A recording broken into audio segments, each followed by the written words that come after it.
Bom dia, alunos. Hoje nós vamos fazer uma revisão para a R. Vamos começar a falar sobre fungos.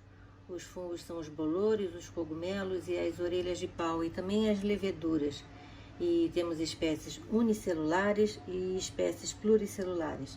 Eles são seres heterotróficos, com parede celular constituída por quitina, que é o mesmo polissacarídeo que está presente no exoesqueleto dos artrópodos. A maioria é filamentosa e seus filamentos são denominados hifas. Alguns são formados por várias hifas densamente unidas, formando os chamados micélios. Os fungos são muito importantes porque podem ser usados na fabricação de alimentos, como o exemplo é o fermento de padaria, que é o Saccharomyces cerevisiae, e também pode ser usados para a fabricação de bebidas alcoólicas e também queijos, né? Os fungos também podem ser usados no controle biológico, preferencialmente atacando pulgões, moscas, cigarrinhas e também lagartas. A vantagem de usar fungos no controle biológico é que eles não interferem em fatores essenciais e assim evitam o acúmulo de substâncias tóxicas, e eles também não poluem o ambiente nem o lençol freático. Eles são decompositores e possibilitam a reciclagem da matéria na natureza. Também os fungos são utilizados na indústria farmacêutica, produzindo antibióticos, e eles são organismos muito promissores que estão gerando cada vez mais resultados positivos. Aqui ao lado vemos uma figura de um fungo fazendo uma associação do tipo micorriza. Eles se associam às raízes de plantas leguminosas e numa reação de simbiose, de mutualismo. O fungo, como ele é um mata-borrão, ele absorve, facilita, a absorção de água e sais minerais, isso é, de seiva bruta pelas raízes das plantas, e em troca, o que a planta faz? Dá a ele alimento, carboidratos, porque o fungo é heterotrófico. E os líquens também se associam com... os fungos também se associam com as algas, formando os líquens. Há aí uma dúvida se essa associação é do tipo mutualismo, porque quando se separa o fungo da alga, a alga vive bem e o fungo não vive bem. Então, acredita-se que pode ser o chamado parasitismo equilibrado. Vamos ver agora as relações filogenéticas entre as plantas e também alguns termos novos, tá? Acredita-se que o primeiro passo para o surgimento de seres sem sementes, as plantas atuais, foi uma parede celular com celulose que protege a célula vegetal e também a clorofila do tipo A e B nos cloroplastos, possibilitando então a fotossíntese. As algas eram classificadas nas antigas classificações como planta, no mesmo reino, mas nas classificações atuais elas foram retiradas do reino Plantae porque elas liberam seu zigoto no ambiente para o novo ser se desenvolver independente do organismo materno. E as plantas retêm um embrião multicelular maciço no gametófito, o que chamamos de matrotrofia. O primeiro termo do grupo de vegetais, briófitas, significa plantas de pequeno porte, delicada, que vivem em ambientes sombreados e úmidos. São vegetais dioicos e totalmente dependentes da água no estágio líquido para que os anterozoides, que são os gametas masculinos, nadem até a oosfera, que é o gameta feminino, para haver a fecundação. E aí, na natureza, surgiram os vasos condutores de seiva, o xilema e o floema, respectivamente, que transportam seiva bruta e seiva elaborada. E assim, as plantas puderam atingir um porte maior, porque os vasos condutores, além de conduzirem as seivas, eles dão sustentação às plantas. E aí, as plantas maiores agora, que podem ter um maior tamanho e possibilita uma melhor absorção de gás carbônico para fazer fotossíntese, surgiram as pteridófitas. Junto com as briófitas, as pteridófitas formam um grupo chamado criptógamas. Criptógama significa planta que possui gametas e órgãos reprodutores visíveis. Depois, com o surgimento da semente, que se desenvolveu a partir do desenvolvimento do óvulo, houve a possibilidade do surgimento das gimnospermas, que é um grupo em que nós já temos a semente, porém não temos frutos. O próprio nome está dizendo gimnosperma, semente nua. Isso é, nua, sem a proteção de quem? Sem a proteção do fruto. E aí vem agora as flores e os frutos. Antes disso, vamos ver alguns termos. Embriófita são todos os vegetais que têm um embrião protegido pelo genitor. Traqueófitas são plantas que têm vasos condutores, isso é, as pteridófitas, as gimnospermas e as angiospermas. Espermáfitas são as plantas que produzem semente, são as gimnospermas e as angiospermas. E fanerogma são as gimnospermas e as angiospermas, que possuem estruturas reprodutivas bem visíveis. Porém, esse termo não é usado em botânica sistemática. Com o surgimento, então, das flores e frutos, houve a possibilidade de surgirem as angiospermas. Vamos ver, então, o ciclo reprodutivo do primeiro grupo, que é o grupo das briófitas. Então, aqui está representado o que acontece no ciclo reprodutivo das briófitas. Primeiro, nós temos aqui um gametófito. O gametófito, nesse caso aqui, tem um esporófito sobre ele. O esporófito é formado por um pé, uma haste e uma cápsula. A cápsula, dentro da cápsula, acontece a meiose e vai formar, então, esporos, haploides. Esses esporos, quando caem no ambiente propício, com água suficiente, ele vai germinar. Na germinação dos esporos, eu tenho a formação de gametófito. No caso, gametófito masculino e gametófito feminino. No gametófito masculino, eu tenho os anterozoides, que saem do anterídeo. Esses anterozoides precisam nadar na água, está aí a dependência total que as briófitas têm da água em estado líquido, vão penetrar no arquegônio para encontrar a oosfera. E aí, quando houve a penetração do anterozoide, encontrou a oosfera, formou o embrião. Então, os gametas são haploides, os anterozoides encontraram a oosfera, houve a formação do embrião, que agora é 2N, e vai crescer o esporófito, que é diploide, então 2N. Então, o esporófito é uma geração transitória. Ele se desenvolve somente durante um curto período, sob o gametófito feminino, lógico. Então, se você via uma estrutura dessa igual a essa aqui, você já sabe que esse gametófito aqui é feminino. Por quê? Porque ele tem o esporófito. E aí, fechou o ciclo de vida das briófitas. Agora vamos ver o ciclo de vida das pteridófitas. Bem, aqui tem um exemplo, a samambaia, que é um esporófito 2N, o adulto, né? Então, uma folha, que é o esporófito de uma samambaia, de vez em quando aparece na parte de baixo da folha, do folíolo, umas bolinhas de cor marrom, que são os esporângios, chamados soros. Dentro do esporângio vai acontecer meiose e vai se formar, então, o esporo, que é haploide. Quando esse esporo cai num ambiente propício, acontece a germinação e vai formar o prótalo. No caso das pteridófitas, o prótalo ele é hermafrodita, é o gametófito. Ele é N, ele é haploide. E ele contém tanto arquegônio como anterídeo. E dentro desse prótalo, que é em forma de coração, né, a gente fala que ele é cordiforme, vai acontecer a fecundação.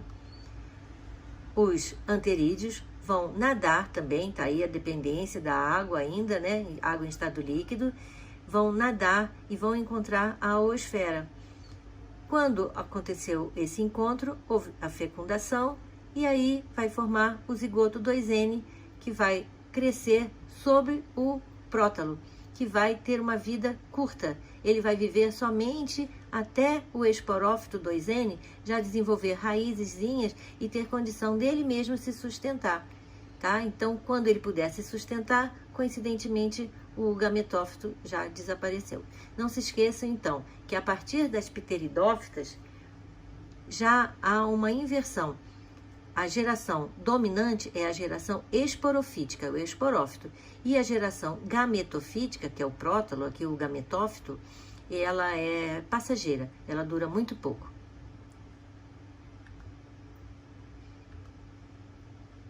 Vamos ver então o ciclo reprodutivo agora das gimnospermas.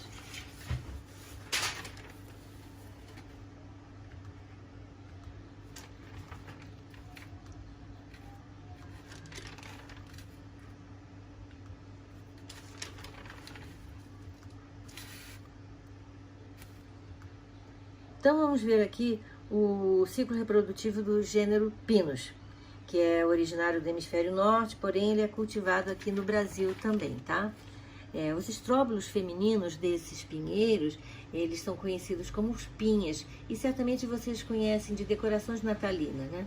Uma característica do pinus é a folha em forma de agulha, que é chamada de folha acicular, que é uma adaptação para a escassez de água. Nos pinos, os microsporângios e os megasporângios, assim como a maior parte das coníferas, se formam em estróbilos separados, localizados na mesma planta. Geralmente, os microestróbilos, que é o estróbilo masculino, ficam na parte mais baixa e os megastróbilos, que são os estróbilos femininos, ficam na parte mais alta.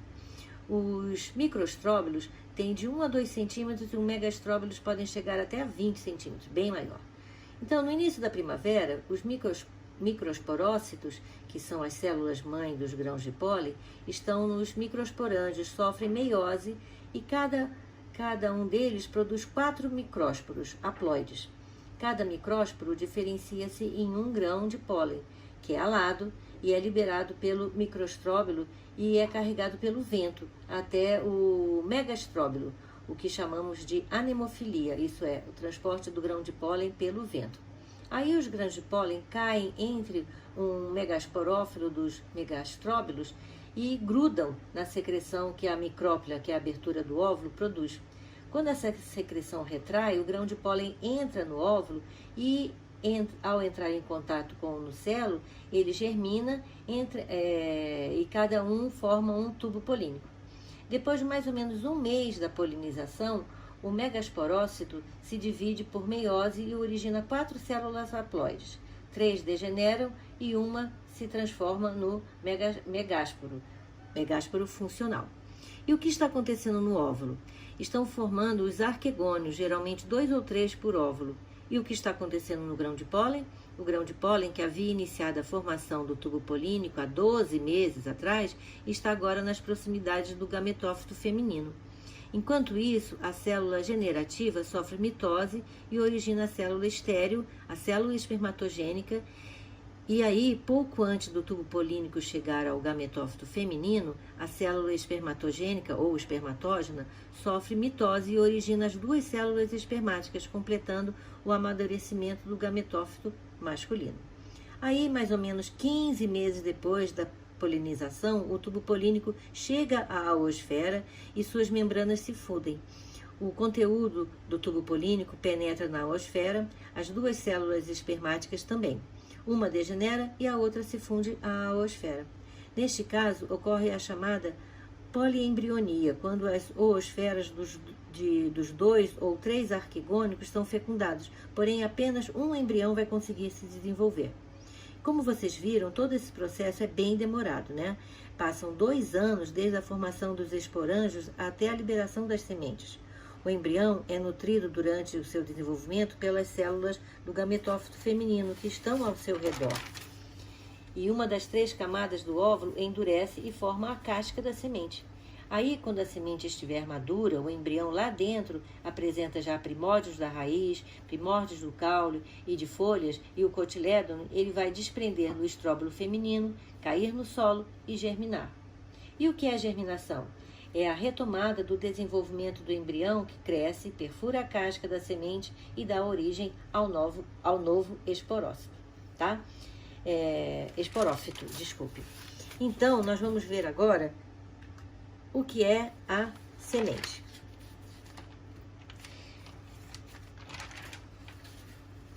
A semente é a estrutura reprodutiva que se forma a partir do desenvolvimento do óvulo. Atenção que nas plantas o termo óvulo se refere a uma estrutura multicelular que é constituída por tecido diploide originário do esporófito e pelo gametófito haploide, que se desenvolve a partir do megásporo, e nos animais o termo óvulo se refere ao gameta feminino. No interior do óvulo vegetal diferencia-se a oosfera, que é o gameta feminino. Em alguns óvulos pode haver mais de uma oosfera.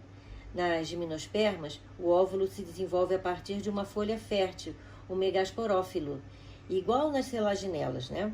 A diferença é que o megasporanjo das gimnospermas é envolvido por camadas de tecido do megasporófilo, que formam um integumento que é chamado de binosporanjo. Nas coníferas, os megasporófilos ficam reunidos e formam os megastróbilos, os estróbilos femininos. No megasporanjo, há geralmente um único megasporócito, que é a célula-mãe do megásporo, que vai se dividir por meiose, formando 4 células, mas só uma vai sobreviver e formar um megásporo funcional, que vai ficar retido no interior do megasporanjo e não será liberado pela planta-mãe.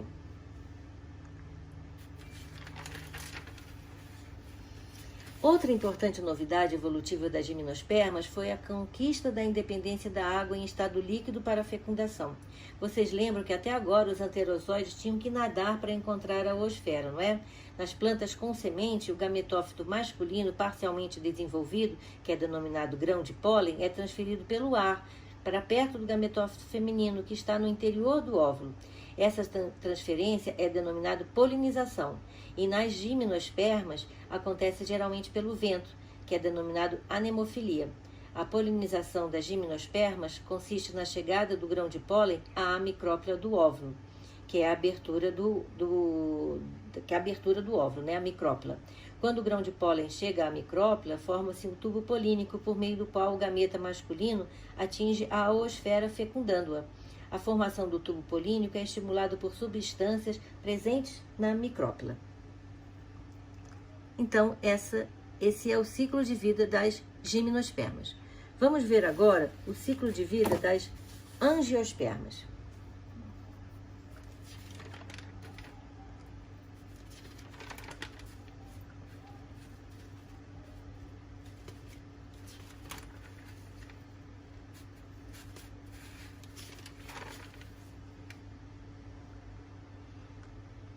Nós vamos falar sobre a dupla fecundação.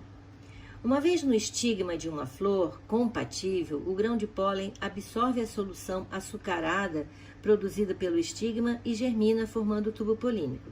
Esse crescimento, que é no interior do estilete, chega ao ovário e penetra no óvulo através da micrópila. Dentro do óvulo, o tubo polínico penetra em uma das sinérgides, lançando em seu interior 2 núcleos espermáticos, que são os gametas masculinos, e o núcleo da célula do tubo. Um dos núcleos espermáticos passa para a oosfera ao lado da sinérgide e o outro sai da sinérgide para a célula central. Aí, em seguida, as 2 sinérgides degeneram. Aí, um dos núcleos espermáticos se funde ao núcleo da oosfera, formando o zigoto 2N, que vai originar o embrião.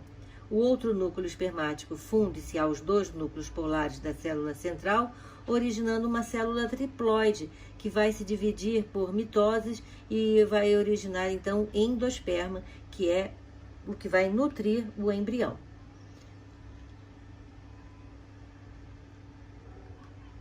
Então, esse é o ciclo reprodutivo das angiospermas e a formação da semente. Agora vamos ver as partes de uma flor de angiosperma. A flor é um ramo especializado em que há folhas férteis com esporângios ou esporófilos. O ramo que contém a flor é denominado pedicelo. No pedicelo há o receptáculo floral, que é a parte do ramo floral em que se encaixam diversos tipos de folhas especializadas, que são os elementos florais. Os elementos florais que produzem esporângios, isto é, os esporófilos, são os carpelos, os megasporófilos, que formam os óvulos, e os estames, os microsporófilos, que formam os grãos de pólen. O conjunto de carpelos é denominado gineceu e o conjunto de estames é denominado androceu. Além dos elementos florais férteis, a maior parte das flores tem também elementos estéreis, que são as pétalas, cujo conjunto é denominado de corola, e as sépalas, cujo conjunto forma o cálice. O cálice e a corola constituem o perianto. Geralmente as pétalas são delicadas e coloridas e as sépalas são mais espessas e menores e de cor verde. Em algumas espécies, porém, pétalas e sépalas se assemelham na cor e também na textura e são denominadas sépalas. A flor tem elementos florais denominados férteis.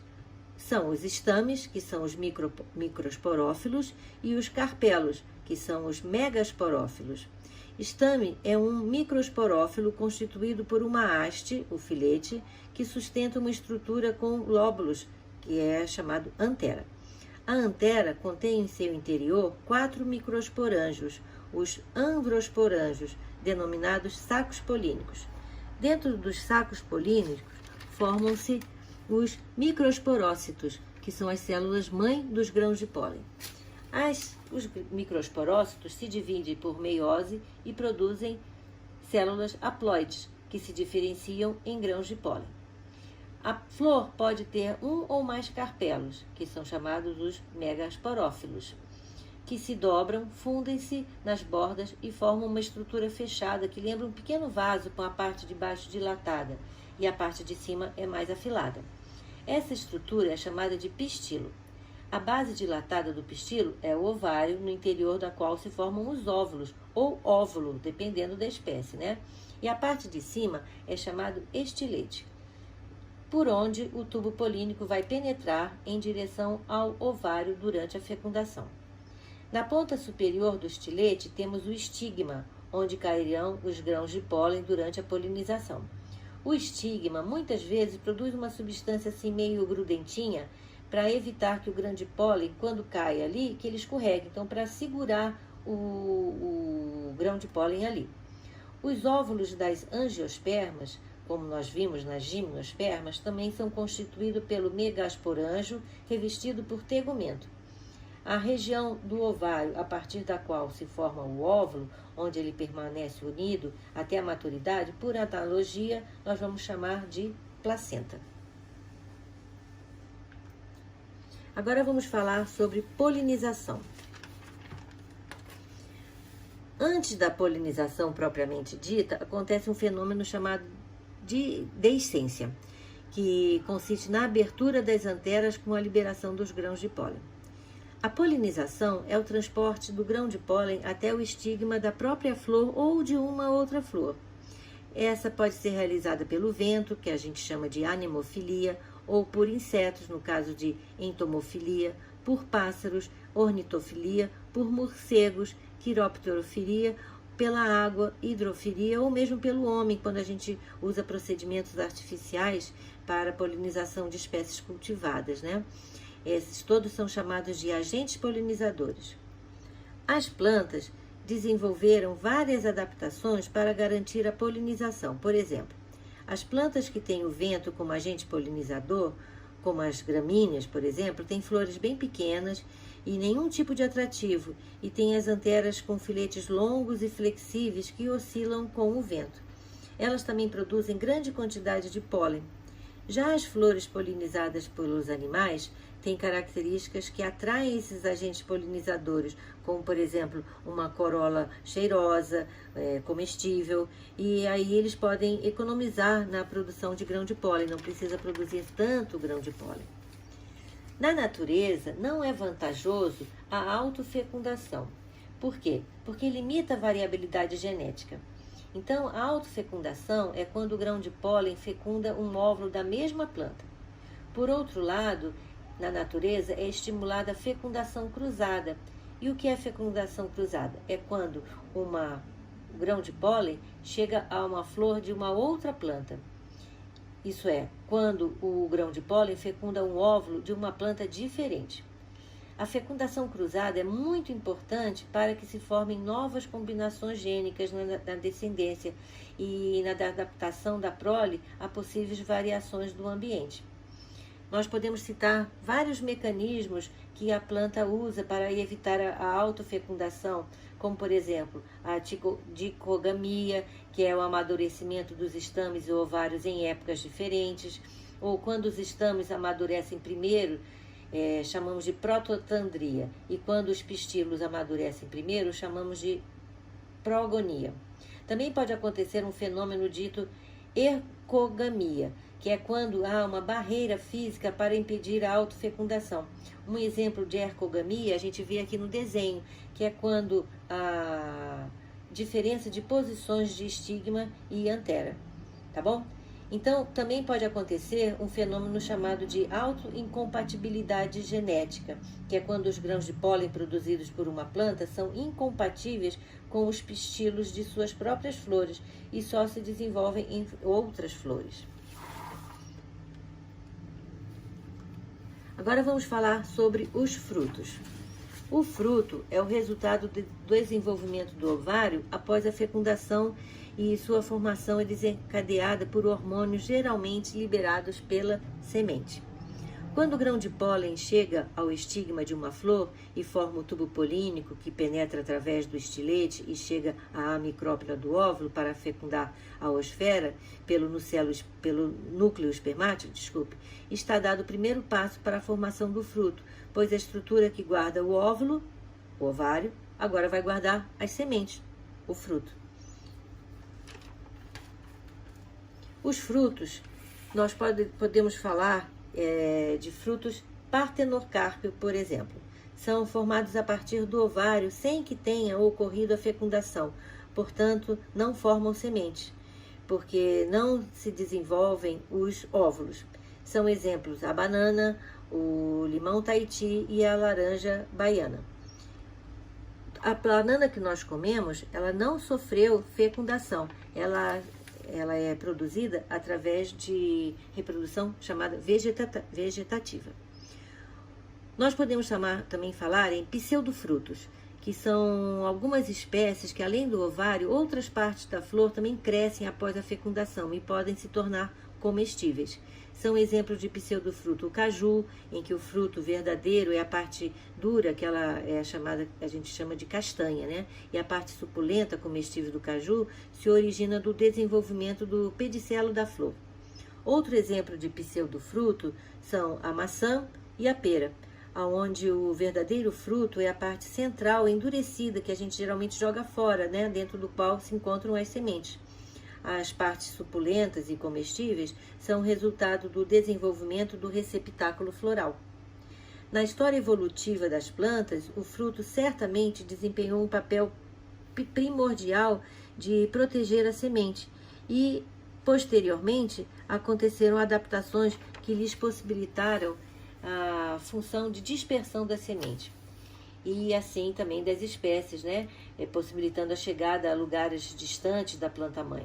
A chegada a lugares distantes da planta-mãe garante que novas plantas não concorram com a mãe e suas irmãs pelos recursos do ambiente e também permite que aquela espécie se espalhe e colonize novos ambientes, aumentando a chance de sobrevivência.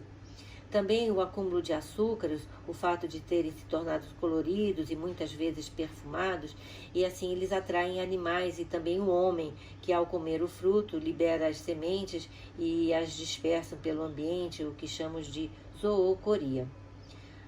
Então, há muitos frutos que têm apêndices também, que se aderem a pelos ou às penas dos animais, que desempenham assim o papel de disseminá-los, como o picão. E há ainda frutos que são adaptados à dispersão pela água, como, por exemplo, o caso do coco da Bahia, onde o mesocarpo é fibroso e retém ar, e assim possibilita a sua flutuação. Tá bom? Então, nós vimos agora nós vamos ver agora um quadro muito importante. Voltando lá ao quadro que vocês tiveram em acesso, não esqueçam de estudar por aquele quadro está resumindo tudo de planta. Então aquele quadro ficou muito legal e você deve sempre pesquisar naquele quadro, recorrer àquele quadro para que você tenha um resumo muito legal de botânica, tá bom? E também não se esqueça de olhar o glossário. Boa prova!